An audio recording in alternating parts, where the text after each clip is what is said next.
የጥፋት ሆቴል በሰሜን ኮሪያ መዲና ፒዮንግያንግ እምብርት ላይ የሚገኘውና 330 ሜትር ከፍታ ያለው ግዙፉ የሮንግያርግ ሆቴል የከተማውን ሰማይ ጠቀስ ህንፃዎችና ታላላቅ ሐውልቶች በሙሉ በአስደናቂው ፒራሚድ ቅርጽ ይሸፍናል። ግንባታው ከተጀመረ ከ3 አስርት ዓመታት በላይ ቢቆጠሩም ህንፃው ዛሬም ድረስ ከብዙ ኪሎ ሜትሮች ርቀት ላይ ውልጭ ብሎ ይታያል። ምንም እንኳን በዓለም ላይ ረጅሙ ሆቴልና የአገሪቱ ታላቅ የስልጣኔ ምልክት እንዲሆን ታቅዶ ግንባታው ቢጀመርም የህንፃው መዋቅር ከተገነባ በኋላ ግን 10 ዓመታት ባዶውን ቆይቷል። እስከዛሬ ድረስ አንድም እንግዳ ያልተቀበለውና በሚስጥር የተከበበው ይህ ህንፃ ለምን አልተጠናቀቀም? ውስጡስ ምን ይመስላል? እና ወደፊትስ ሰው ይኖርበት ይሆን? በዛሬ ቆይታችን የጥፋት ሆቴል ወይም ዘ ሆቴል ኦፍ ዱም ወደሚል ቅጽል ስም ወደ ወጣለት ሚስጥራዊ ህንፃ እንወስዳችኋለን።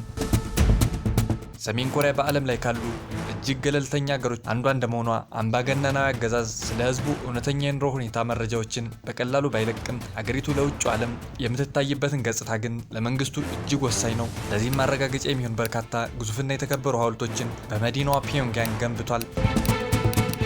በሰሜን ኮሪያ የሚገኙ ድንቅ ሰማይ ጠቀስ ፎቆችና ግዙፍ ሐውልቶች ሀገሪቱ ምን ያህል ዘመናዊ የበለጸገችና የተረጋጋች ሀገር መሆኗን ለዓለም ለማሳየት የታሰቡ የፕሮፓጋንዳ መሳሪያዎች ናቸው። የሮንግዮንግ ሆቴልን ታሪክ ለመረዳት ደግሞ የሀገሪቱን ያለፈ ጉዞ መመርመር ግድ ይላል። ኮሪያ እስከ 1945 ድረስ በጃፓን ቅኝ ግዛት ስር በነበረችበት ጊዜ በሁለተኛው ዓለም ጦርነት ማብቂያ ላይ ጃፓን እጅ ስትሰጥ በድል አድራጊ ኃይሎች በሁለት የጦር ቀጠናዎች ተከፈለች። በዚህም መሰረት የደቡብ ኮሪያ ክፍል በዩናይትድ ስቴትስ፣ ሰሜኑ ደግሞ በሶቪየት ህብረት ቁጥጥር ስር ዋለ።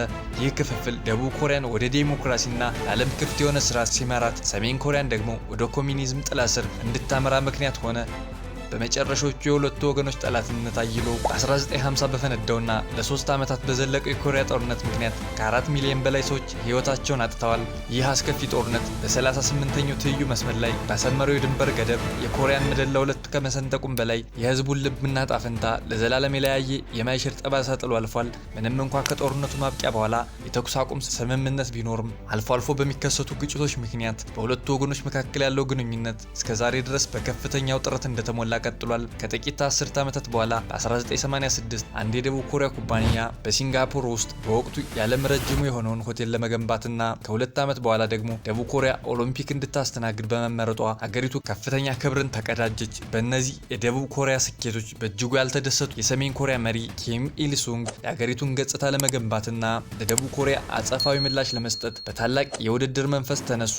እንደ አውሮፓውያን የዘመን አቆጣጠር 1989 ሰሜን ኮሪያ ከ177 ሀገራት የተውጣጡ ከ10,000 በላይ እንግዶችን የታደሙበትን የዓለም የወጣቶችና የተማሪዎች ፌስቲቫል አስተናገደች። መዲናዋን ፒዮንግያንግን ለጎብኚዎች ምቹ ለማድረግ $4 ቢሊዮን የሚገመት ከፍተኛ ወጪ አውጥታለች። ይህ በጀት ለአዳዲስ መንገዶችና ስታዲየሞች ግንባታ ከማዋሉም ባለፈ ከደቡብ ኮሪያ ሆቴል በ104 ሜትር የሚበልጥና ከፓሪሱ የኤፍል ታወር እንኳን ሳይቀር ረጅም የሆነ አዲስ ሆቴል ለመገንባት ታቅዶ ነበር። የሮንግያርግ ሆቴል የህንፃ ንድፍ እጅግ ለየት ያለ ሲሆን በ75 ዲግሪ ማዕዘን ያዘነበሉ 3 ክንፎች ያሉትና ከላይ ወደታች አንድ ሾጣጣ ጫፍ የሚሰበሰቡ በመሆናቸው እንደ ፒራሚድ ተራራ ወይም እንደ ተወንጫፊ ሮኬት ይታያል። ይህ በ105 ፎቆች ላይ የተዘረጉት 3000 የሚጠጉ ክፍሎችን የያዘው ግዙፍ ህንፃ በዓለም ላይ የረጅሙ ሆቴል በመሆን የአገሪቱን ገጽታ ለመቀየር የታለመ ነበር። በአጠቃላይ 360 ካሬ ሜትር ስፋት ያለው ይህ ግዙፍ ሆቴል የቦውሊንግ መጫወቻዎችንና የምሽት ክበቦች እንዲያካትት ታስቦ የተነደፈ ነው። በህንፃው አናት ላይ የሚገኘው ሾጣጣ ክፍል ውስጥ ደግሞ የ360 ዲግሪ ሙሉ እይታን የሚሰጡ 5 ተንቀሳቃሽ ምግብ ቤቶች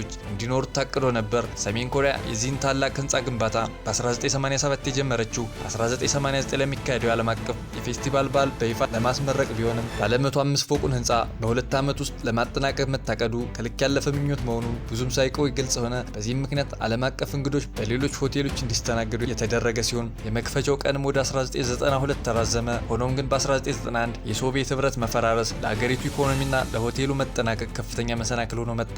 የቀዝቃዛው ጦርነት ማብቂያና የሶቪየት ህብረት መፈራረስ ሰሜን ኮሪያ የነበራትን እጅግ ወሳኝ የኢኮኖሚና የፖለቲካ ድጋፍ እንድታጣ አደረጋት። ምንም እንኳን ከአንድ ዓመት በኋላ የሮንግያርግ ሆቴል 330 ሜትር ከፍታው ላይ ደረሰ። በአካባቢው በሚገኙ ህንፃዎች ሁሉ ግርማ ሞገስ ተላብሶ ከፍ ብሎ ቢታይም ግንባታው ግን ገና አልተጠናቀቅም ነበር። ሆቴሉን በታላቅ ድምቀት ለመክፈት የታቀደው በዓለም ሳይሳካ ቀረ። በወቅቱ ለግንባታው ወደ $750 ሚሊዮን ገደማ ወጪ ተደርጎ የነበረ ቢሆንም ሰሜን ኮሪያ ቀሪውን ስራ ለመቀጠል የሚያስችል አቅም ስላጣች በ1993 ግንባታው ሙሉ ለሙሉ ተቋረጠ። በዚህም ምክንያት ግዙፉ ህንፃ ለረጅም ዓመታት ጭር እንዳለና ሳይጠናቀቅ እንዲቆይ ተገደደ። በአንድ ወቅት የሀገሪቱ ታላቅ የክብር ምልክት ሆኖ የታቀደው ፕሮጀክት ውሎ ሲያድር የሰሜን ኮሪያ ውድቀት ማሳያ ሆነ። ሆቴሉ መስኮቶቹ እንኳን ሳይገጠሙለት ለዓመታት በግራጫ ኮንክሪት ተሸፍኖ እንደ ግዙፍና ጨለምተኛ ጥላ ሆኖ ቆይቷል። በህንጻው አናት ላይም የተተወው የግንባታ ክሬን ረጅም ጊዜ በመቆየቱ ዝገት እየበላው ታይቷል። ይህ በእንዲህ እንዳለ የሰሜን ኮሪያ ህዝብ በአስከፊ ድህነትና በከባድ የኢኮኖሚ ቀውስ ውስጥ በመውደቁ ምክንያት ታላቅ ረሃብ ተከሰተ። በሀገሪቱ ውስጥ የመሰረታዊ ቁሳቁስ አቅርቦት እጥረት፣ የኃይል መቋረጥና የጤና አገልግሎት እጦት በሰፈነበት በዚህ አስቸጋሪ ወቅት አዲሱ መሪ ኪም ጆንግ ኢል ግን ለውጭው ዓለም ምንም አይነት ድክመት ላለማሳየት የፕሮፓጋንዳ ስራቸውን ቀጥለውበት ነበር። በብዙ አጋጣሚዎች ገዢው አካል ለፖለቲካዊ ጥቅም ሲል ለህዝቡ እጅግ አስፈላጊ የሆነውን ሰብአዊ እርዳታ ውድቅ ያደርግ ነበር። በዚህ መሃል የውድቀት ማሳያ ሆኖ የታየው የሩንግያንግ ሆቴል ከኦፊሻላዊ ፎቶግራፎች ላይ በድንገት መሰወር ጀመረ። መንግስት የፒዮንግያንግ ምስሎች ለህዝብና ለዓለም ከመሰራጨታቸው በፊት የሀገሪቱን ስም የሚያጠፋውን ይህን አሳዛኝና ያልተጠናቀቀ ህንፃ በቴክኖሎጂ አማካኝነት እንዲሰረዝ ያደርግ ነበር። ሆኖም ግን ግንባታው ተቋርጦ ለ15 ዓመታት ያክል በዝምታ ከቆየ በኋላ ሁኔታዎች በድንገት ተቀይረው በህንፃው ላይ አዲስ የግስጋሴ ጭላንጭል መታየት ጀመረ።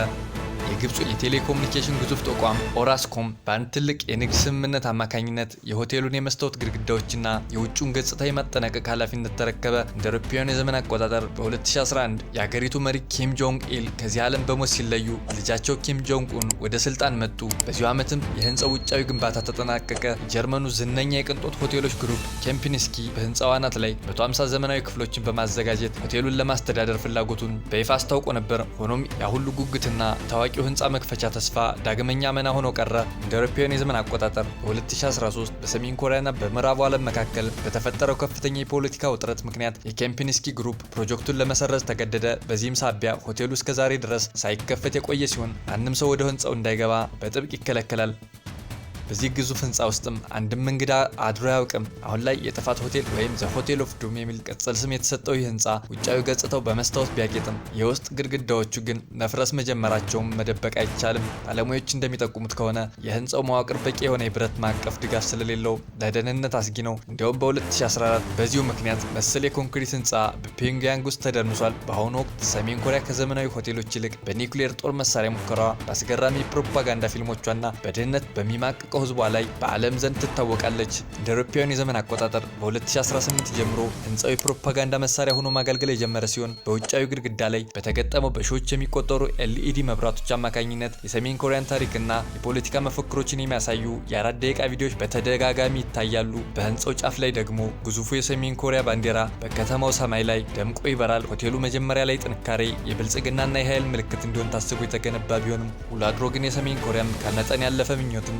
ገነናዊ ስርዓቱን ውድቀት የሚያሳይ ተምሳሌት ሆኗል። ምንም እንኳ የውጭው የብርሃን ትርኢት እጅግ ማራኪ ቢሆንም ከመስታወቱ በስተጀርባ ላስተዋለ ግን የሀገሪቱን አስከፊና ምስቅልቅል እውነታ ቁልጭ አድርጎ ያሳያል። ለቻናሉ አዲስ ከሆናችሁ ሳብስክራይብ ማድረግ እንዳትረሱ።